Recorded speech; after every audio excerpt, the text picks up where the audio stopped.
정식화하기 전에는 클라인 학파들이 편집 분열적 자리를 병리적인 것으로 보고 우울적 자리의 획득에 특권을 부여하는 경향이 있었다. 비유는 그 둘 모두를 양안적 시각의 정점에서 즉 변증법적으로 바라보았다. D가 PS에 대해서 중재 기능을 행사하듯이 PS는 D에 대해 중재 기능을 행사한다. D는 확립된 체계의 기표로 화석화되는 위험에 처해 있는 반면 PS는 너무 많이 흩어지고 파편화되는 위험에 처해 있다. 비유는 PSD를 O와의 삼각구도 안에서 위치시키는 것을 통해 PS와 D 모두가 서로 다른 측면에서 O를 중재하는 형태를 완성했다. 그는 의식과 무의식의 관계에 대해서도 마찬가지로 그 둘이 O를 중심으로 삼각형을 이루고 있는 것으로 설명했다. PS와 D 사이를 양방향 화살표로 묘사한 것이 갖는 함의들 중 하나는 그것들이 동시에 발생하고 기능하며 아마 처음부터 그렇게 해왔을 것이라는 것이다. 평행적이고 동시적인 PS와 D는 클라인이 나중에 편집 분열적 자리라고 부르는 것을 포함하고 있는 우울적 자리에 대한 최초의 서술을 생각나게 한다. PSD에 대한 비운의 수학적 본주와 역시 두 자리들 사이의 능동적, 상호적, 변증법적 관계를 암시한다. 멜라니 클라인의 이론에서 우울증을 견디지 못하는 것과 관련된 부분은 내가 보고한 인과관계의 사슬에 의해 제시된 문제를 조명해준다. 환자는 그가 중요하다고 느끼는 특정 사실들의 의미에 의해 박해받는다. 이것은 환자가 우울증을 감당하지 못하고 있고 따라서 PSD 상호기관이 방해받고 있다는 사실을 수용할 때 설명될 수 있다. 제한된 인과관계의 사슬은 박해받는다는 느낌에 대한 합리화를 볼 수 있다.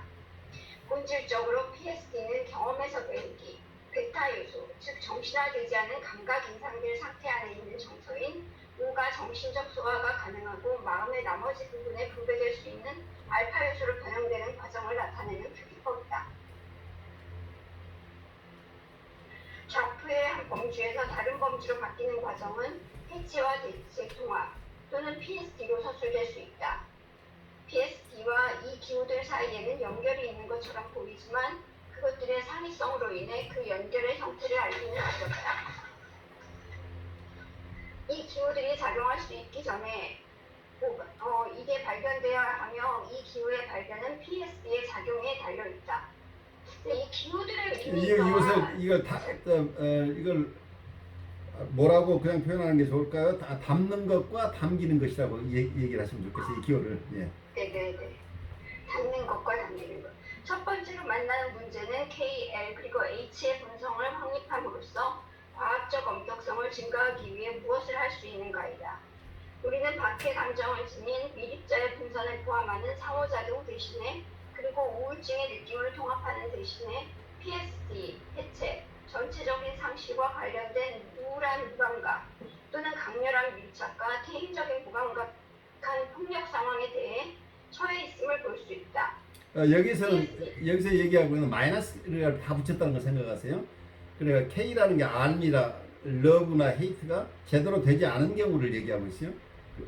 그러니까 이 PS와 D가 O를 중심으로 해서 삼각관계를 유지하면서 이게 O가 잘 드러날 수 있도록 하는데 서로 도움을 줘야 되는데 그런 기능이 죽어버릴 때 마이너스 K 상태, 알지 못하는 상태로 가면서 굉장히 사이카트한 상태로 갈 수 있는 이 경우를 이걸 표현해내기 위해서 마이너스 L, 마이너스 K, 마이너스 H 이런 개념을 쓰고 있다고 이해하시고 그 다음으로 가죠.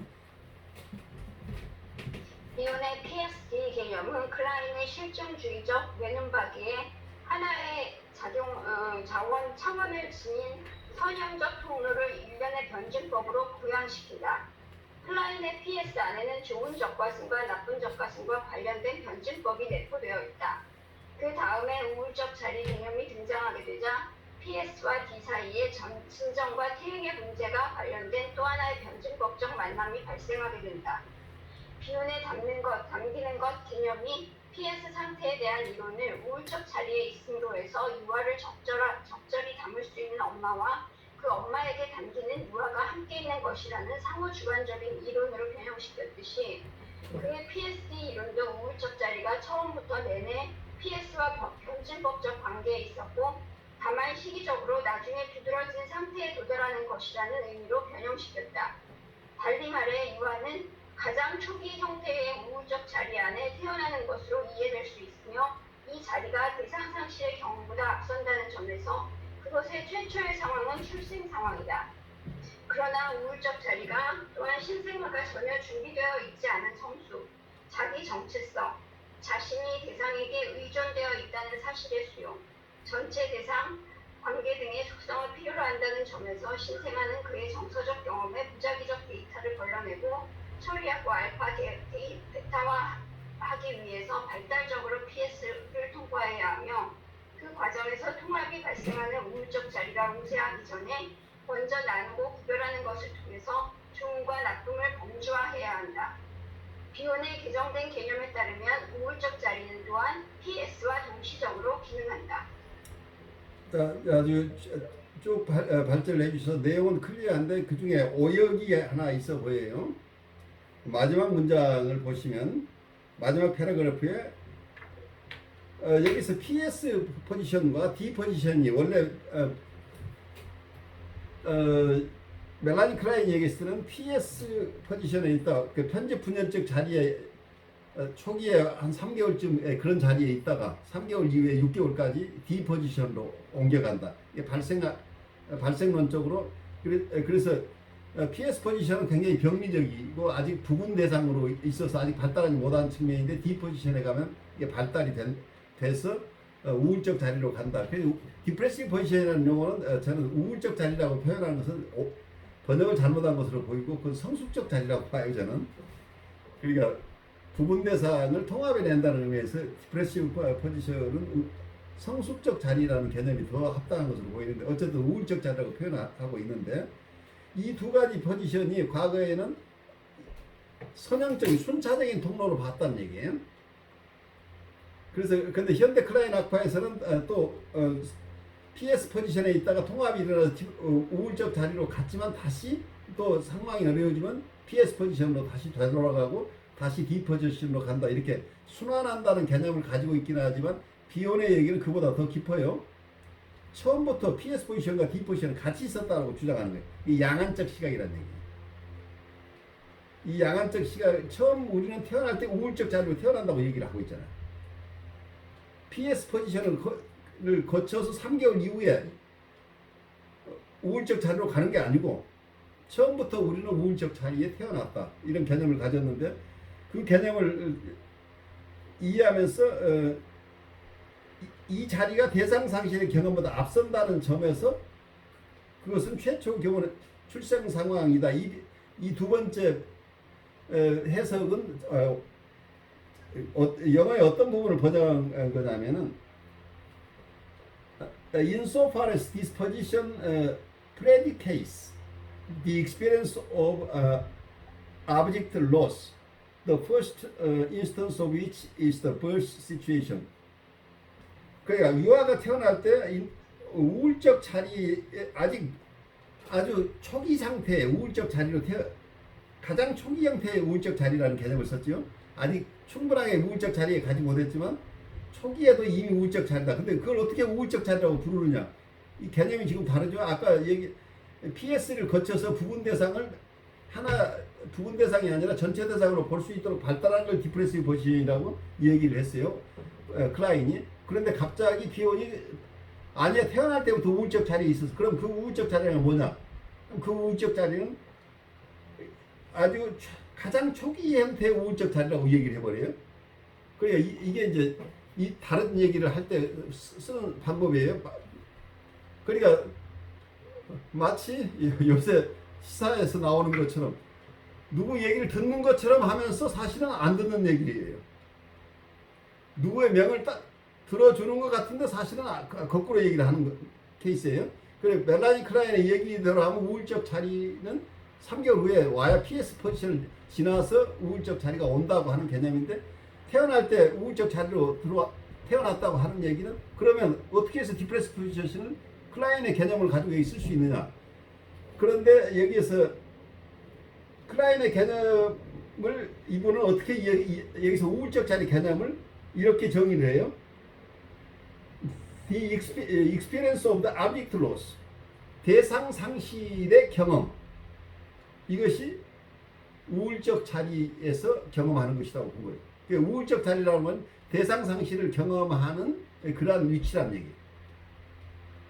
그러니까 이 내용 자체가 미묘하게 클라인의 이론을 부정하면서 자기 나름대로 데피니션을 새로 한다는 얘기예요. 그러니까 아까처럼 부분 대상을 통합해내서 하나의 전체 대상으로 파악해서 거기서 죄의식도 생기고 하는 이런 성숙 과정을 거친 우울적 자리를 클라인은 얘기를 하고 있는데, 이 같은 용어를 쓰면서 나는 디파인하기를 디프레션이라는 개념은 loss of object다. 그러니까 experience of object loss다. 대상 상실한 경험은 우울한 경험이다. 그 우울적 자리라고 하는 것은, 그래서 처음에 우리는 태어날 때 우울적 자리에 태어났다는 얘기는 출생하면서 엄마가 한 몸이었다가 거기서 태어난다는 것 자체가 엄마를 잃어버리는 경험이잖아요. 최초의 상실의 경험이라고 보는 거죠. 그래서 이걸 우울적 자리라고 얘기를 한다. 근데 여기 그러면 우울적 자리는 출생과 동시에 우울적 자리가 들어갔다는 개념인데, 여기서 오역이 났다는 얘기는, 오역이 거기에 보인다는 얘기는 무슨 얘기냐면, 이 자리가 대상 사실의 경험보다 앞선다는 점에서 이 말이 틀렸다는 얘기예요. 앞선다는 게 아니고 대상 상실의 경험을 우울적 자리에 우울적 자리를 대상 상실의 경험이 일어나는 지점으로 이해하기 때문에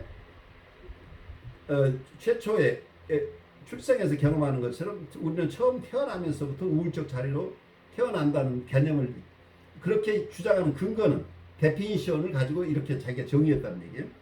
이게 마찬가지예요. 여러분들 이건 어떤 면에서는 비온이 클라인한테 배운 거예요.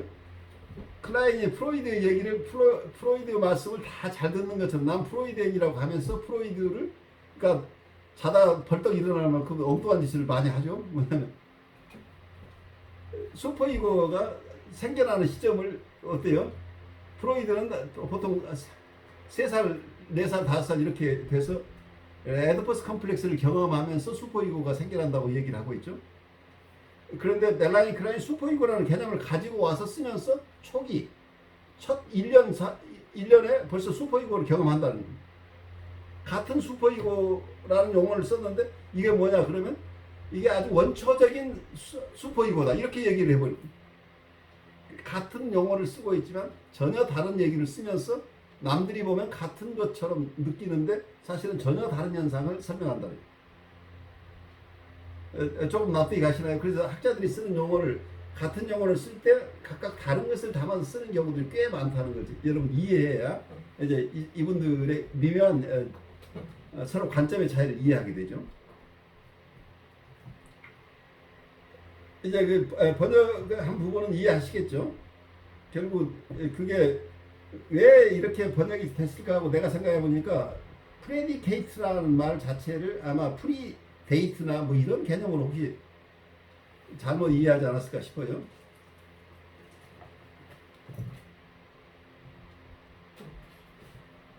자, 이 챕터에서는 양안적 시각이라는 개념을 굉장히 중요하게, 변증법적인 거, 그리고 어떤 것, 이분은 어떤 면에서는 아까 우울적 자리로 태어났다고 하는 설명 자체는 어쨌든 클라인의 개념을 바꿨지만 비온의 견해는 굉장히 파워풀한 견해로 보여요. 왜냐하면 실제로는 우리는 동시에 통합적이면서 분열적이에요. 그러니까 여러분이 한국의 정치 상황을 보면 많은 사람들이 분열돼 있죠. 그러니까 패러다임 스키즈의 포지션에 있으면서 또 좀 정신 차리면 디프레시브 포지션에 이게 두 가지가 같이 있다는 얘기예요. 그래서 이게 어떤 사람은 아주 심하게 PS 포지션에 계속 있는 사람도 있지만 PS 포지션에 떨어져 있으면서도 또 한편에서는 디프레시브 포지션에서 내가 쟤는 도저히 안 되겠어 하면서도 그래도 우리 제도 안에서 받아줘야 되지 않느냐고, 이렇게 이 두 가지 포지션을 우리가 같이 경험한다는 이 개념은 저는 수긍이 돼요. 그래서 O라는 것을 이해하는데 이 PS 포지션과 D 포지션을 분리해서 보지 않고 동시에 양안적으로 접근한다는 이 태도는 맞다고 보여요. 제 생각으로는. 여러분 생각, 지금 남아있는 얘기 잠깐 나누죠. 우리 한주혜님 오늘 애쓰셨는데 오늘 아주 바쁜 시간 속에 또 발제하러 이렇게 달려와 주셔서 고맙습니다. 좀 엉뚱한 얘기인데요. 예. 지금 읽은 장뿐만 아니라 1교시, 2교시를 제가 쭉 들으면서 드는 생각이 참 이 정신분석이라는 것이 이 어떻게 우리가 더 좋은 사람이 되어가고 우리의 결점을 좀 더 개선할 수 있고 좀 더 안정적인 사람이 될 수 있을까에 대한 학문인데 쭉 듣다 보면은 약간 타고난 그 자질이 좋은 사람들이 더 이런 것들을 많이 성취할 수 있지 않나 하는 생각이 오늘 내내 들어서 굉장히 좀 무서웠어요. 왜냐하면 제가 어떤 거기 생각이 있었냐면 아까 1교시에 심리주의적인 그런 걸 하면서도 제가 그 명상을 하잖아요. 예. 근데 그런 것 중에서도 원래 좀 안정적인 성향이 있는 사람이 훨씬 더 그것을 잘 성취하고 예를 들면 아까 허용이란 말 나왔을 때도 그게 일맥상통하는 게 그 기본 개념이 우리 안에 있는 소우주를 발견해서 위에 있는 대우주와의 어떤 연결을 내 안에서 열어서 그걸 허용할 때 내가 위에 있는 대우주를 내 안에 받아들일 수 있다는 그런 기본 개념이 있어요. 근데 그게 사람들이 어떻게 보면은 그 신앙이랑도 비슷하다. 하나님을 받아들이는 그런 거랑도 뭐 그 목사님들은 어떻게 생각하실지 모르겠지만 비슷한 어떤 과정을 거칠 수도 있다 이러거든요. 근데 그런 것들도 굉장히 속이 불안한 사람들이나 속에 불안이 있는 사람들은 사이드 같은 데 더 많이 빠져버리고 굉장히 그런데 굉장히 현혹이 돼버리고 굉장히 제가 이렇게 보면 자질이 속에 있는 내적 힘이 있는 사람이 훨씬 더 이런 걸 긍정적으로 잘 해나가는 걸 봤어요. 그리고 아까 이 되기 개념이라는 것도 내 안에서 어떻게 되어가는 것을 어떻게 바라볼 수 있는 그런 능력. 그렇죠. 또 나의 결점을 허용하고 또 남의 결점도 수용할 수 있는 능력이 어떤 자기 내적 힘에 의해서 좀 좌우가 될 수 있다는 생각도 저는 들었거든요.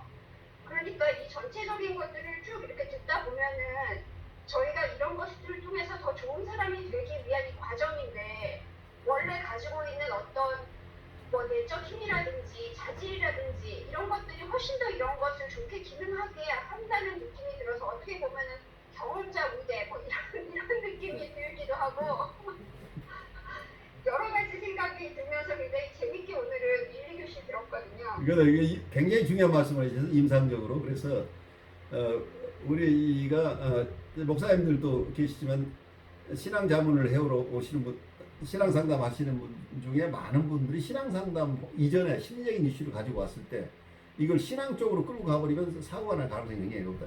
이 부분은 이고의 스트럭처가 아직 약하기 때문에 아직은 신앙적인 얘기로 이분을 돕는 것은 파운데이션이 없기 때문에 굉장히 위험하다는 거예요. 경우에 따라서는. 그래서 이고 스탠스가 여기서는 영성적인 내용을 소화할 만한 수준에 가지 않은 상태에서 너무 빨리 영성적인 쪽으로 가게 되면 이게 이분의 오브세션이 되기도 하고 경우에 따른 환시환청으로 이렇게 가버리면 분열될 가능성이 굉장히 높아요. 그래서 좋은 뜻으로 바로 신앙적인 측면에서 접근하는 것이 경우에 따라서는 이 대상을 잘 파악하지 못하면 그 대상에게 부담을 줄 수도 있다는 거예요. 임상적으로는. 그래서 프리헤드퍼한 내담자의 경우에 그래서 해석적인 접근을 해서는 안 된다고 하는 이유가 안전 때문이에요. 다른 것 잘못하면 이분들이 다 지금 있는 융의 교과서적으로 봤더니 작은 등불을 가지고 가는데 이 사람 등불 특히 작아요. 근데 비바람은 센데 여러분들이 너무 빨리 직면을 시켜버리면 거친 바람을 맞으면서 이 등불이 꺼져버릴 가능성이 있다. 등불이 꺼진다는 얘기는 결국 이고가 사라져버린다는, 이고 사라진다고 한다면 의식이 사라지는 거예요. 그래서 사이카틱한 상태로 간다는 얘기예요. 그래서 그게 굉장히 위험한데, 그러니까 영적인 구축물을 잘 지어내기 위해서는 심리적인 파운데이션이 건설돼 있어야만 가능하다는 거예요. 그래서 아까 한주혜님이 하는 얘기대로 어떤 사람이 그냥 그냥 되는 게 아니고 되기를 할 만한 파운데이션이 있어야만 이게 가능하다는 그 얘기를 지금 하고 계신 게 아닌가 싶어요. 파운데이션이 약한 분들은 사이비로 빠져버릴 가능성이 항상 있다고 하는 얘기예요. 이게 명상을 깊이 하는데 그 소기의 성과를 거두시는 분들은 심리적인 베이스가 상당히 있는 분이 가능하다는 거예요. 제 얘기가 어떻게 느껴지세요? 네, 저도 아까 그 얘기였어요. 실제로도 그런 경우가 많이 일어나는 걸 보니까 아 이걸 어디서부터 그거를 해야 되나. 진짜 너무 베이스가 없는 분들은 굉장히 어떤 좋은 과정을 통해서도 굉장히 나쁜 과정을 이렇게 빠지는 경우도 있고, 받아들이지 못하는, 진짜 허용을 못하는 경우가 대부분이라서 그 다음 단계로 가는 것도 참 어렵겠다 하는 생각이 들 때가 있어요. 네, 그 굉장히 중요한 관찰이세요. 네, 그래서 네, 말씀하세요. 네. 아니 제가 지난 주일날 제가 유튜브에 동영상 올렸던 게그 성경에 나오는 그 씨 뿌리는 자 비유인데 밭 종류가 네 가지가 나오는데 하나는 길가, 하나는 돌짝밭, 가시덤불, 좋은 땅 이렇게 나오거든요. 근데 보통 교회에서는 이거를 좋은 땅이 되라고 그냥 쉽게 이야기를 나쁜 종류 세 가지 이야기하고 좋은 거 이야기하면 좋은 거 되라 그러는데, 저는 그거를 조금 다르게 생각해가지고 이 마음이라고 한다면은 그게 내 마음대로 되느냐 이거죠. 그렇죠. 내가 내 마음대로 선택할 수 있으면 당연히 좋은 땅을 선택하는데 왜 나는 가시덤불이냐 이렇게 생각을 하겠지만은, 결국은 어떻게 좋은 땅이 될 거냐, 좋은 마음 파운데이션을 좋을 수 있는 방법은 혼자서 터득하는 게 아니라 내 마음대로 되는 게 아니라 결국은 관계에서 나온다고 생각하셨더라고요. 그러면 그거를 내가 관계를 좋게 만들어 드리는데 유아가 어떻게 관계를 좋게 만들 수 있겠냐 하는 생각이 들거든요. 그럼 결국은 그 환경이 되는 부모가 좋은 관계를 만들어 나갈 수밖에 없는데, 그리고 그 부모는 어떻게 좋은 관계를 만들어 나가냐면은 그 부모가 경험했던 그 관계, 사회적 관계든지 문화적 관계든지 공동체 관계 속에서 경험을 해야지 좋은 부모가 된다면은, 결국 이 문제는 개인의 문제를 넘어서서 공동체적인 전체적인 인간 전반적인 관계 속에서 일어나는 그런 일이라고 저는 생각할 수밖에 없더라고요.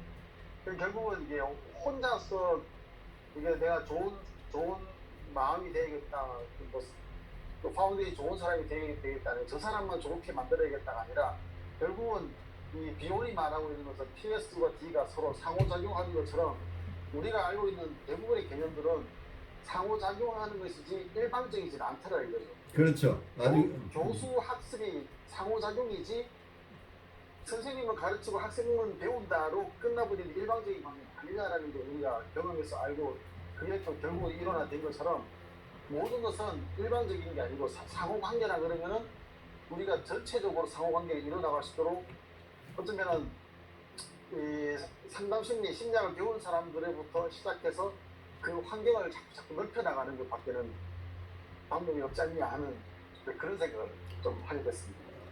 아주 좋은 인사이트예요. 그래서 우리가 이네이트라고 할 수 있고, 그 환경이냐 아니면 타고난 것이냐 별 의미는 없어요. 결국은 태어나서 그 환경이 어떤 것을 타고났건 다 연결되는 거죠.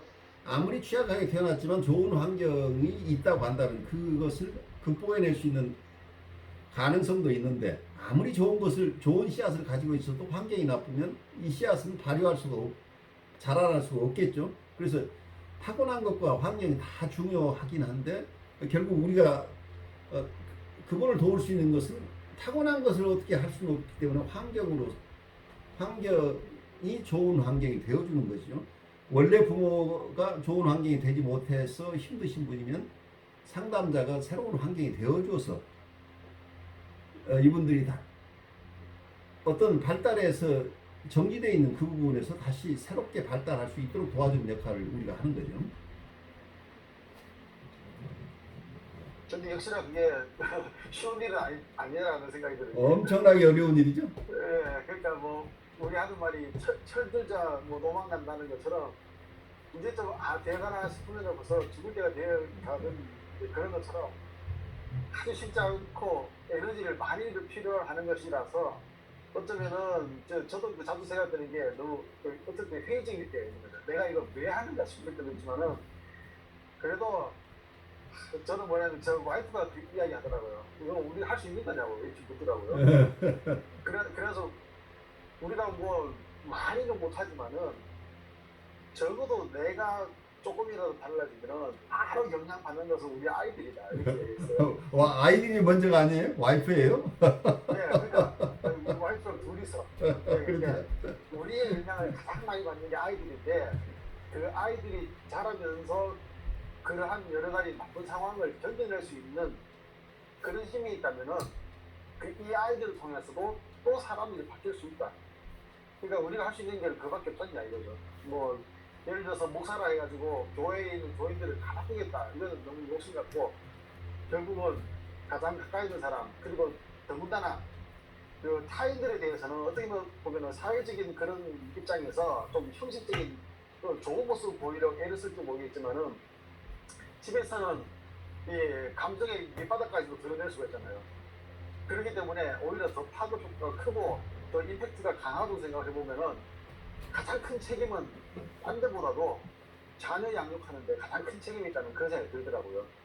그래서 그거를 우리가 조금이라도 좋은 환경이 되어주자 하는 걸로 그냥 결론을 내렸었거든요. 아마 그 우리가 그런 역할을 하지 않을까 싶습니다. 그래요. 어떤 면에서 참 어려운 과정들이 그 남을 돕는다는 것은 참 어려워요. 자기가 자기를 돕는 것도 어려운데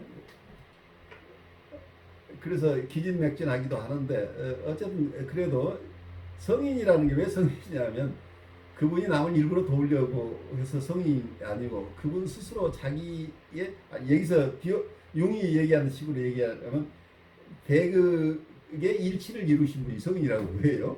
자기 안에 모든 갈등을 품어서 이것을 다 소화해낼 수 있는 힘이 있는 이런 인격이 형성된다고 한다면 그분 스스로의 삶의 질이 달라지면 그 주위에 있는 사람은 그 사람을 바라보는 것으로만으로도 변화가 일어난다는 거예요. 직접적인 돕지 않아도 그분의 인격의 변화를 통해서 주위 사람들이 변화가 일어난다는 얘기죠.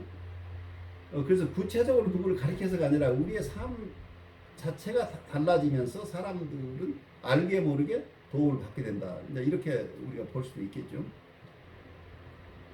우리 서 목사님도 마지막 좀 나누시고 우리 끝낼까요? 네, 한 선생님께서도 우리 명상이나 통해서 끊임없이 어떤 발견되어지는 것들을 통해서 이야기하셨는데, 저는 별 차이가 없다고 생각합니다. 어떤 종교이든지 간에 이렇게 이야기하면 조금 더 위험한 발언일 수도 있겠지만, 저는 어떤 명상이든 어떤 종교든 무엇을 하든 간에 인간이 삶을 살아가는 기본적인 본질이나 요소나 그 기본은 변함이 없다고 생각하거든요. 그렇게 됐을 때 저는 끊임없이 이제 어떤 우리가 치료자로서 분석가로서 이거를 알면 알수록 깨닫는 게 뭐냐면 어떤 우리의 어떤 베이스가 어떤 충분히 좋은 환경과 그런 정서적인 어떤 좋은 어떤 영양분을 받고 자라는 그런 기본 베이스도 출발이 좀 필요하겠지만, 그러나 또 한편으로 반대적으로 알면 알수록 또 느끼면 느낄수록 인상을 경험하면 경험할수록 어떤 내가 인간이라는 존재가 한없이 연약하다는 것을 저는 좀 많이 어떤 이런 부분에 대해서 느끼게 됩니다. 인간 존재라는 게 휴먼 빙이라는 자체가 어떤 거에 의해서 학습되어지고 반복되어져서 일정 부분을 우리가 거기서 역량을 강화시키고 또 그것을 통해서 클라이언트들이 또 다른 건강한 눈을 바라볼 수 있도록 치료자를 통해서 렌즈 치료자의 눈으로 또 다른 건강한 세계를 바라볼 수 있도록 해줄 수는 있겠지만, 근데 그 반면에 그렇게 이야기하는 치료자도 또 한없이 연약한 인간이라는 것은 그것을 이제 명상으로 이야기했을 때 저도 나름대로 저한테 이제 여유적인 시간이 있으면 아침 시간을 통해서 끊임없이 저도 명상의 훈련을 좀 많이 좀 하려고 요즘 들어서 굉장히 많이 지금 훈련을 스스로도 하고 있는데, 그곳에서 하면서 한 가지 질문을 던지는 것은 아까 융이 이야기했듯이 내가 바위 위에 있는지 바위가 내 위에 있는지 이 구분이 없이 이렇게 되어가는 것처럼 과연 나라는 존재가 어떤 존재인가, 끊임없이 내가 나를 어떤 바라볼 수 있는 어떤 그러한 위치에 설 수 있도록 끊임없이 거기에 대해서 한번 집중을 해보는 그런 과정을 통해서 저에게 다가오는 느껴지는 게 저는 뭐냐면 제가 어떤 목사라는 어떤 외형적인 보여지는 이미지를 떠나가지고 한 가정의 남편이고 또 한 자녀의 아빠로서의 그런 이미지를 다 벗어나서 진짜 나는 어떻게 하면 어떤 한 인간 존재로서의 나도 어쩔 수 없는 연약한 존재구나. 그래서 여기에 대해서 이제 깨달으면서 느끼면서 어떻게 하면 이거를 내가 내 스스로 나를 또한 건강한 자아로 좀 더 성숙해 갈 수 있을까. 이것을 제가 가지고 있는 어떤 기독교적인 신앙의 어떤 툴도 될 수도 있을 거고 아까 한 선생님이 말씀하신 소우주와 대우주의 만남을 통해서 끊임없이 내 안에 역량이 강화되고 세워져 갈 때 그것을 통해서 자연스럽게 물 흐르듯이 이제 또 다른 사람들한테 강 목사님 말씀하신 것처럼 어떤 작은 변화의 시초와 부추돌이 될 수 있는 역할을 할 수 있지 않을까 또 그렇게 또 생각해 봅니다. 그래요. 오늘 여러분들 아주 깊은 나눔 주셔서 고마워요. 근데 모두가 우리 화두를 가지고 가는 인생이니까 오늘 가진 질문들 또 다음 시간에 또 나누도록 하죠.